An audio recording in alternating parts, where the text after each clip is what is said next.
Hello, my friend. Welcome to your sleep story. My name is Stephen Dalton. I'm an Irish storyteller, and it's my great privilege to be the voice that you listen to as you go to sleep tonight. Tonight you will visit the Wild West, but it's not so wild. In fact, it's a deeply calming and deeply interesting place to visit. You will go back in time to the year 1896, and you will make a new friend who introduces you to a whole world of possibilities. This is a story set in a world far away from all that you know, and I really hope you like it. Okay, let's do the relaxation session now, which will take a few minutes before tonight's sleep story. I'm going to count down from 10 to 1, and as I do, allow yourself to let go more and more. 10. Feel the support of the bed beneath you, or the floor, or whatever you lie upon tonight. And beneath all of that, feel the support of the earth, our home, our constant support.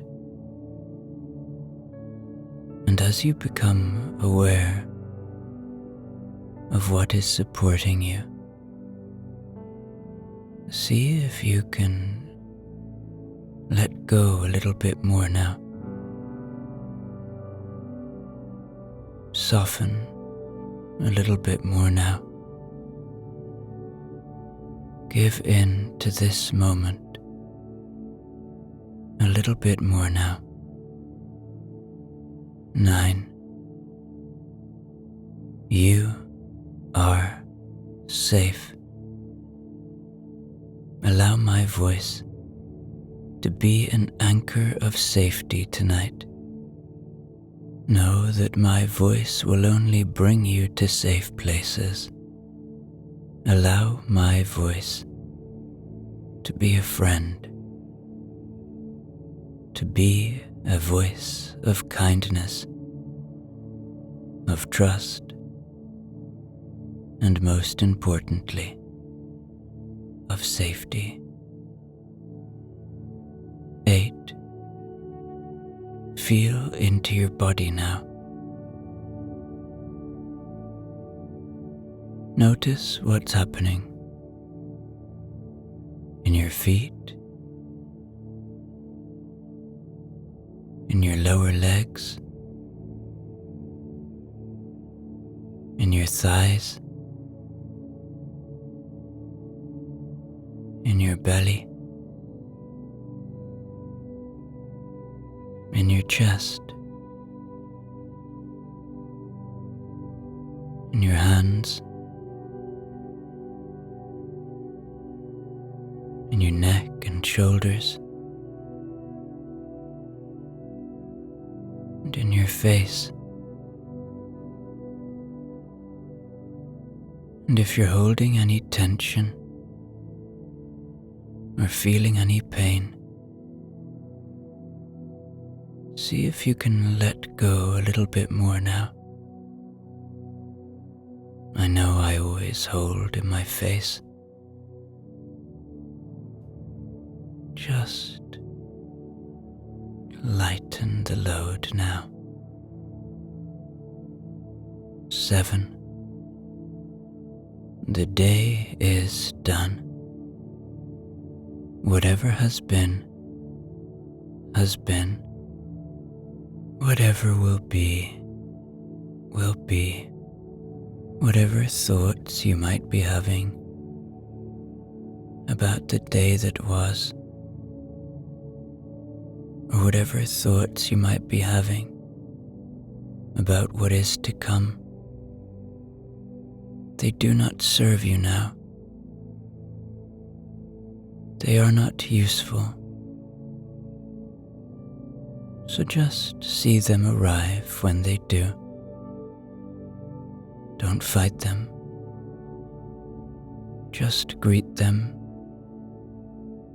and see them as part of being a human being. And then allow them to go and watch them float away like clouds passing on a starlit night, or leaves floating away on a moonlit river. 6. This is your moment. This is your time. Allow that fact to enable you to let go a little bit more now, to be here in this moment a little bit more now. You deserve rest. You deserve sleep. We all do.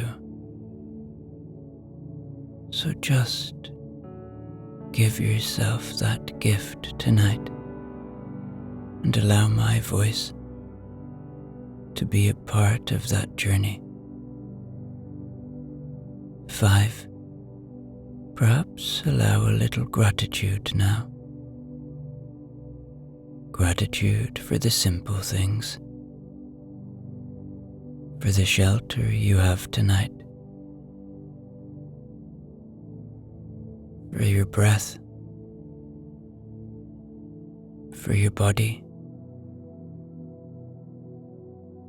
for the ability to listen to this sleep story tonight, for those you love and who love you. 4. Peace lives within you. It is always there, waiting to be found, waiting to be felt, waiting to be seen. Where do you feel it tonight? Maybe it's in your head, or maybe it's in your heart. 3. Begin to engage with your imagination. Let go now, as your body sinks deeper and deeper into calmness, feeling just a little warmer or heavier. And now,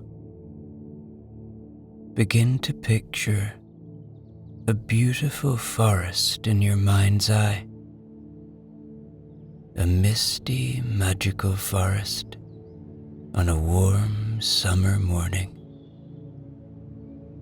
See the colors.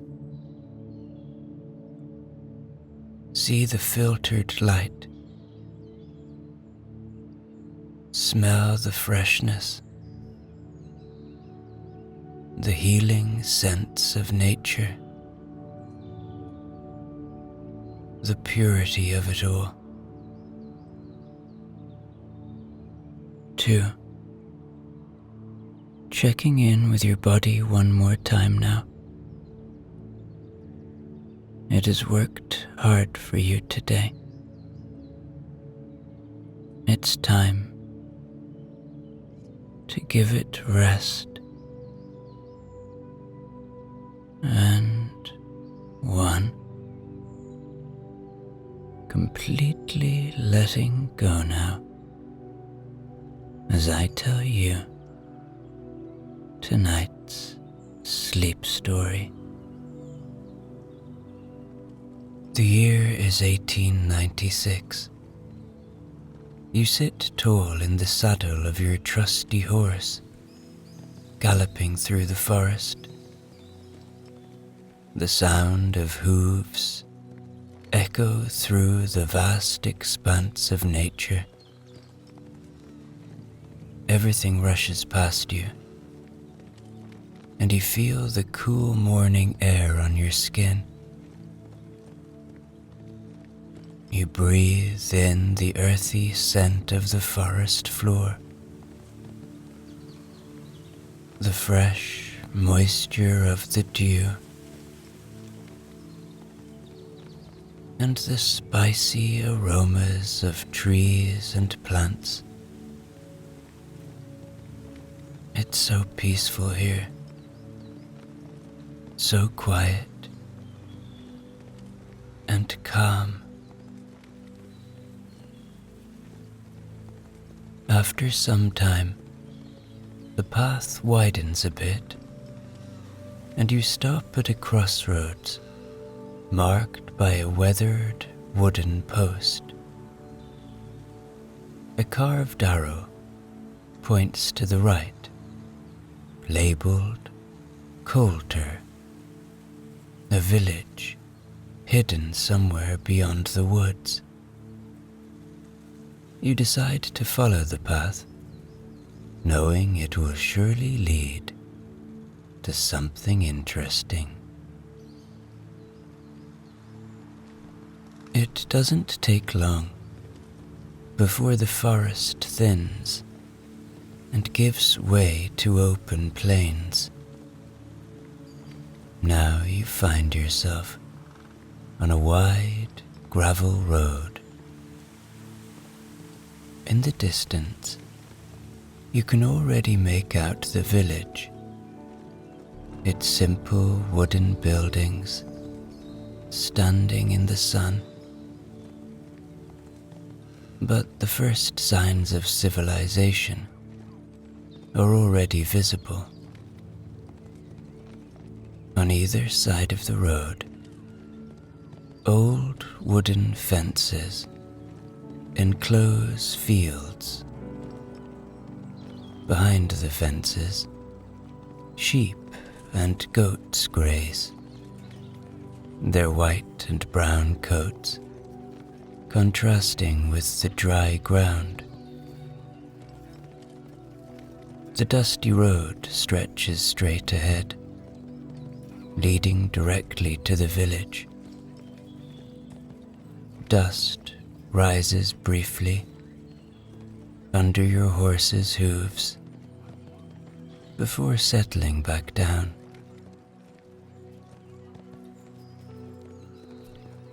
More and more people appear along the road. Up ahead, you see a man dressed in simple clothes.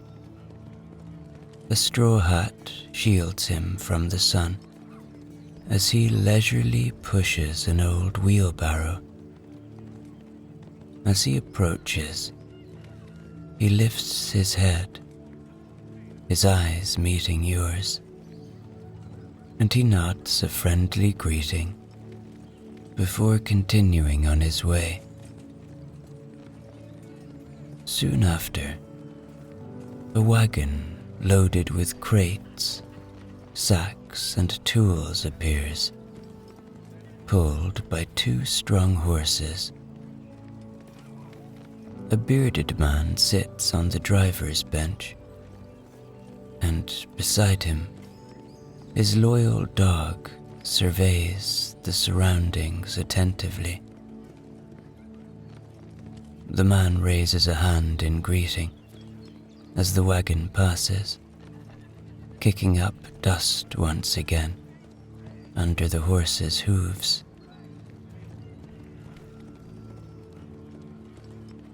Finally, you reach the entrance to the village, where a small train station stands to the right. The building is modest and unassuming, yet there's something inviting about it. A simple sign with the name Colter hangs on the outer wall.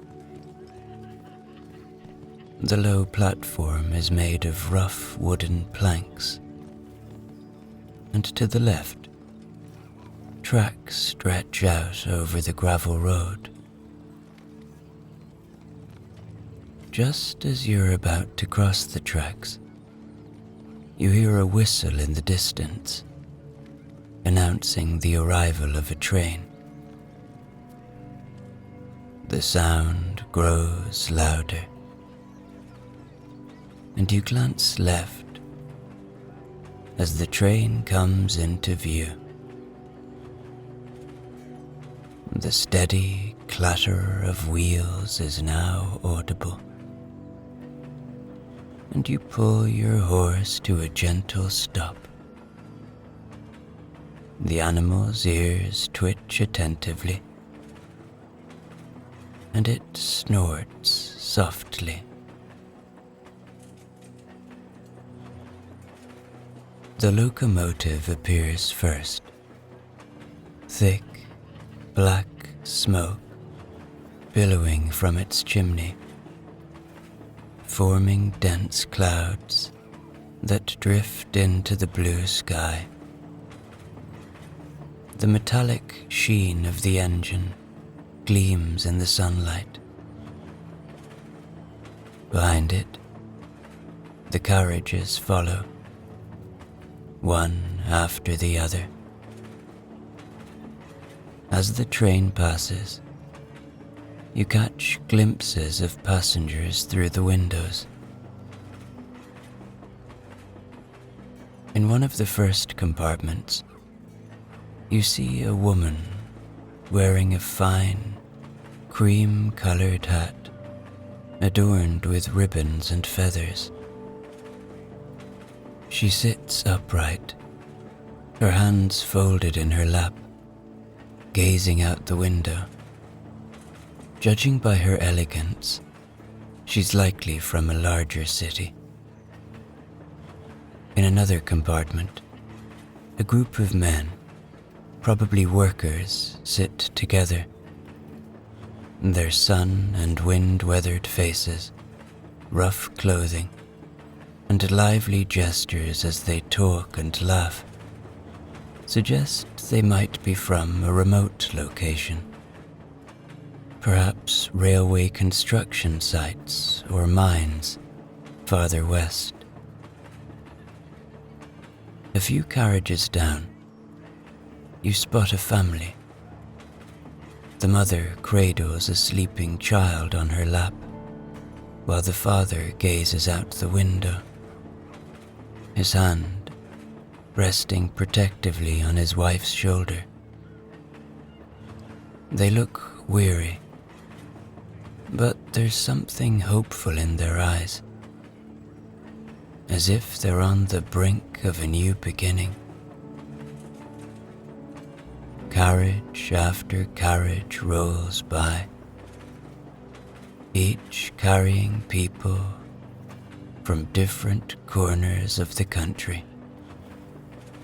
Where they've come from, or where they're going, remains a mystery. But each of them carries their own story. The train continues, slowing gradually. The crossing is clear now, but you linger to watch the train come to a stop with one last hiss. The doors open, and the first passengers disembark. Some carry heavy bags or suitcases, while others stretch and brush dust from their clothes. The bustle of the train's arrival subsides, and you nudge your horse forward, riding leisurely into the village. The road before you is still rough gravel, and your horse's hooves clatter rhythmically on the uneven ground. The village's main street stretches ahead, filled with the sounds of everyday life.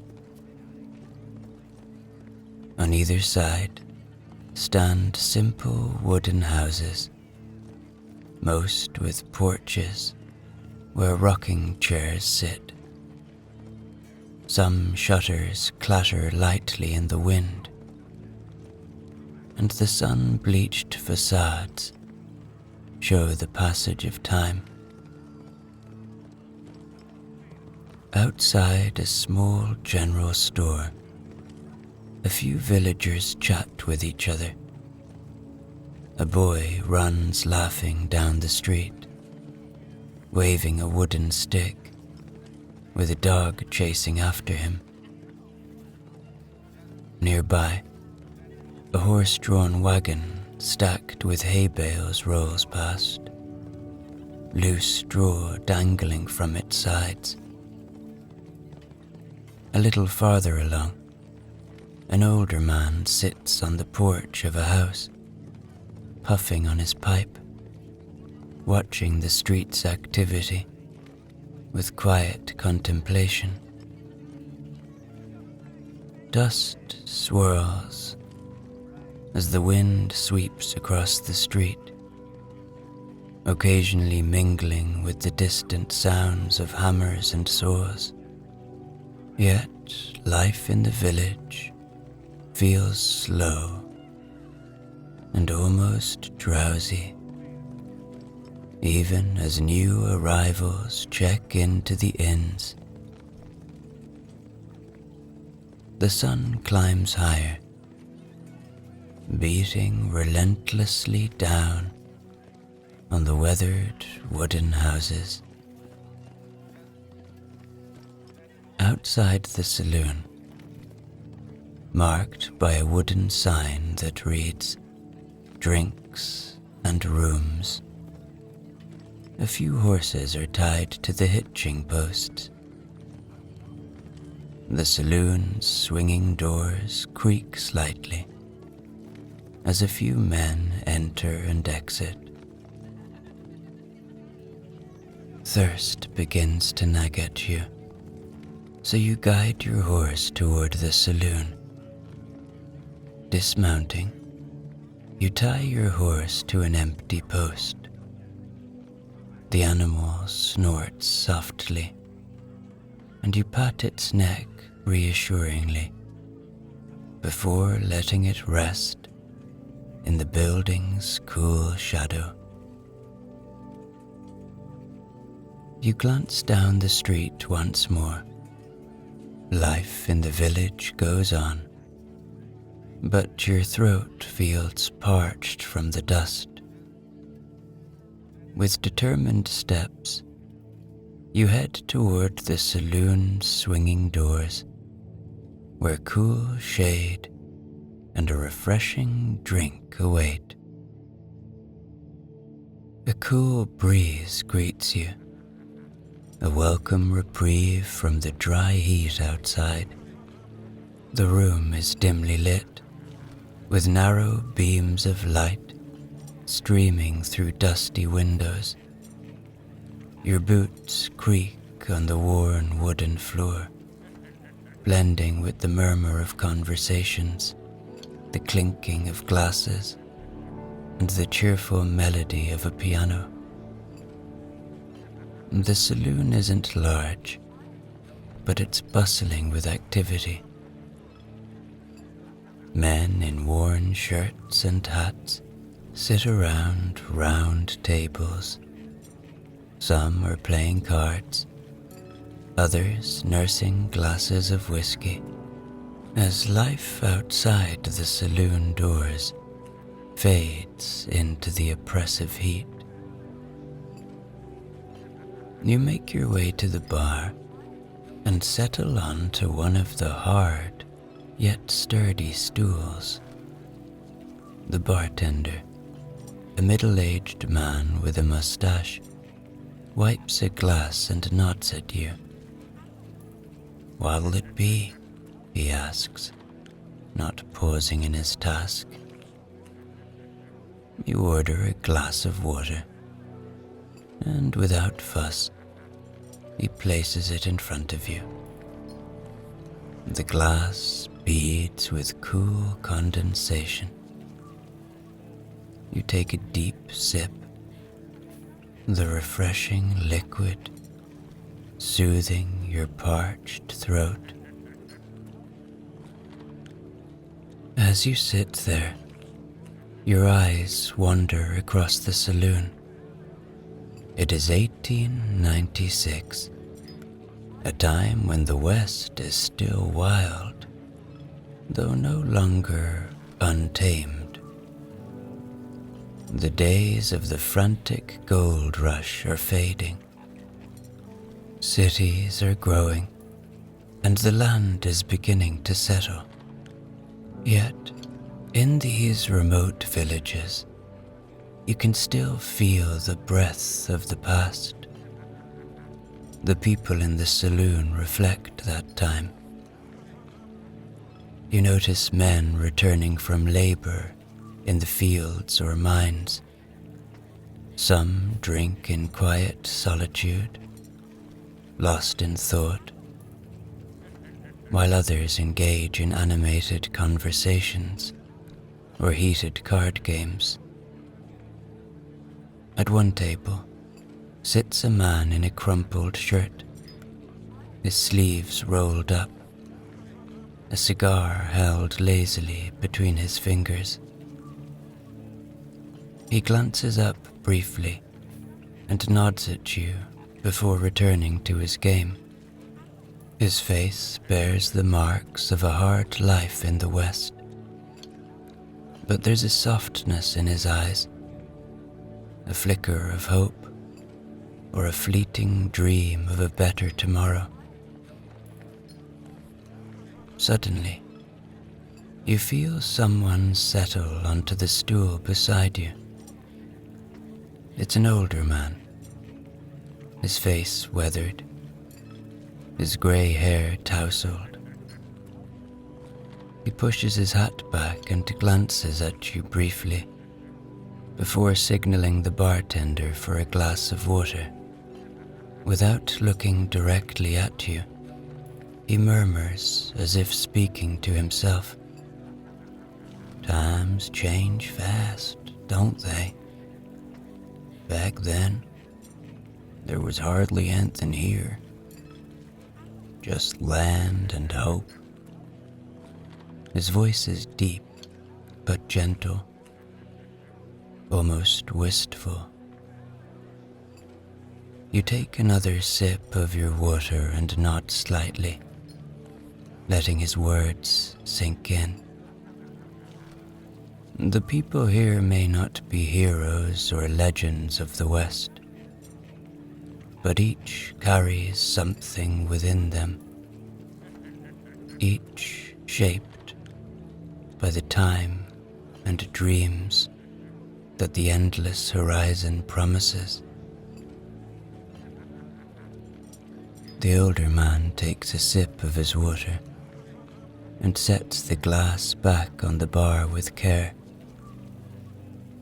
Then he turns slightly toward you. His wise blue eyes linger on you for a moment. "You know," he begins, "there are places that make you feel like you should stay. But then there are people like us, always moving, never searching for a fixed destination, but finding home in the journey itself." He leans against the bar, his gaze drifting through the saloon, as if peering into the vast landscapes he's traveled. "I belong to a small group," he continues, "a kind of caravan. We roam the land, far from the big cities, the dust and the noise. We live in harmony, always moving, yet together, Perhaps that's what binds us. The freedom, the uncertainty, and the tranquility we only find in seclusion. His gaze returns to you, searching your face as if expecting a response, yet seeming to already know your thoughts. "If you like," he says with a slight nod, "you can join me. Our camp is a little east of here, but we'll soon be on the move again. No fixed plans, no destinations, no burdens to weigh us down. Just us, nature, and community." His words carry a simple, almost poetic beauty, and you feel drawn to them. A life of freedom, away from the burdens of everyday life. Something inside you whispers that this might be exactly what you've been searching for. You finish your glass, the cool water sliding down your throat, and rise alongside the older man, who introduces himself as Elias. You bid the bartender a brief farewell with a nod, then step through the swinging doors into the bright light of early afternoon. Your horse waits patiently at the post outside the saloon. The sun now blazes high in the sky, and a gentle breeze stirs the dusty air. You mount your horse and gently urge it forward. Elias is already astride his horse, and together, without many words, you ride out of the village, heading toward the horizon.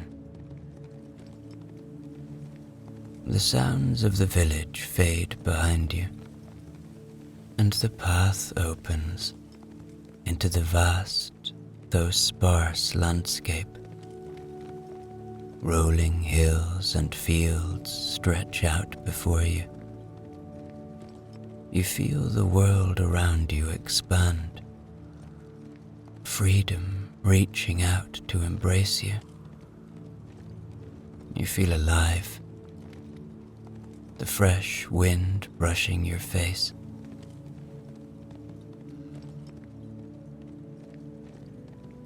After a while of silent riding, a wooded area emerges in the distance, with tall mountains beyond. It's early evening now, and you spot the first tents at the edge of a clearing. They're arranged in a semicircle around a campfire. Horses graze peacefully near the forest edge, and you see people quietly tending to their tasks, some sitting by the fire, others caring for equipment or grooming the horses. There's no rush here, and it feels as if time slows down. The people seem to understand this, moving in a rhythm that aligns with nature, not against it. "Welcome," Elias says, dismounting and gesturing for you to follow. You dismount and lead your horse to join the others tethered near the clearing's edge. Elias guides you to the campfire, where some of the group members are seated, greeting you warmly. "You'll find your place here," he says, and you know he's right. The group is diverse. Marla, an older woman, with long grey hair braided thickly, stirs a pot of stew over the fire. Lenny, a quiet young man, tends to the horses with calm and deliberate movements, as though he shares a special bond with the animals. Nora, a mother, cradles her child on her lap by the fire. The baby reaches for her hair with curious hands as she gently soothes it. And of course, there is Elias, who brought you here. He sits by the fire, his watchful gaze sweeping over the group, content with the moment.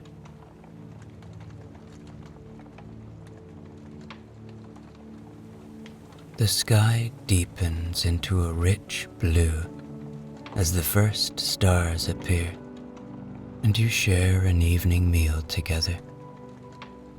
Marla hands out wooden bowls, filling them with steaming stew.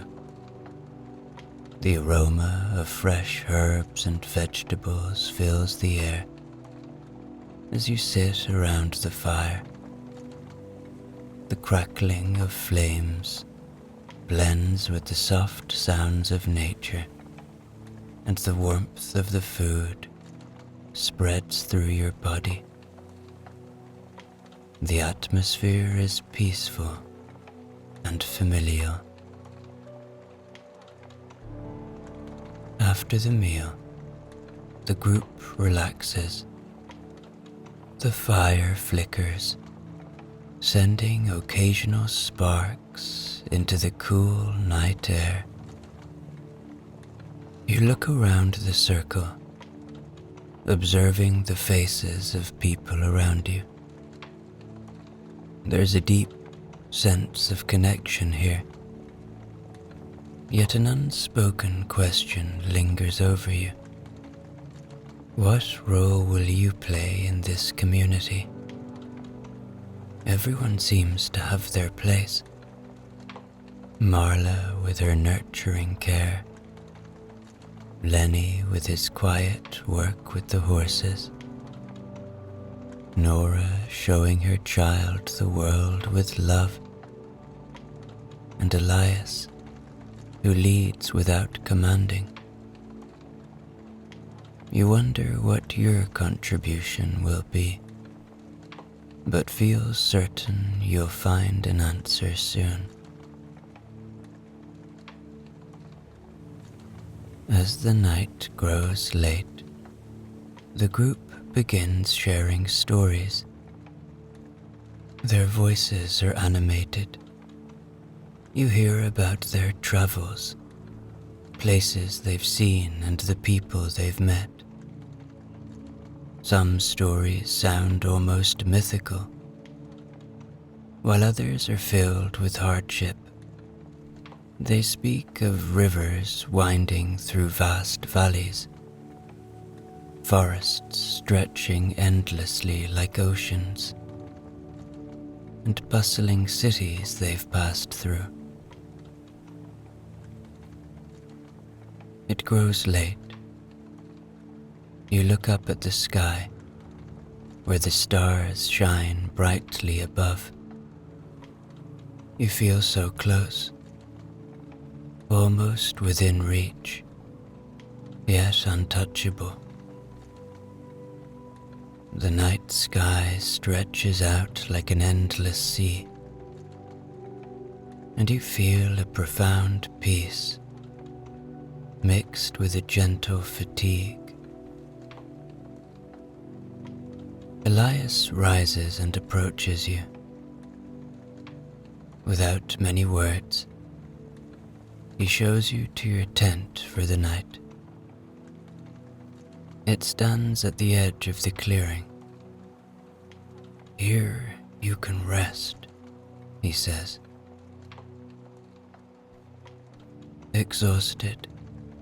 You enter the tent. It's spacious, simple, and cozy. The blankets and pillows are soft. You lie down, and a deep calm envelops you. Outside, you can still hear faint murmurs and laughter, the distant neighing of horses, and the gentle rustling of wind in the trees. The days ahead promise adventure and discovery. But now, it's your time to relax, sinking deeper and deeper into sleep, accompanied by the soothing sounds of nature and the comforting knowledge that you've found your place in the West, which no longer feels so wild. Sleep well.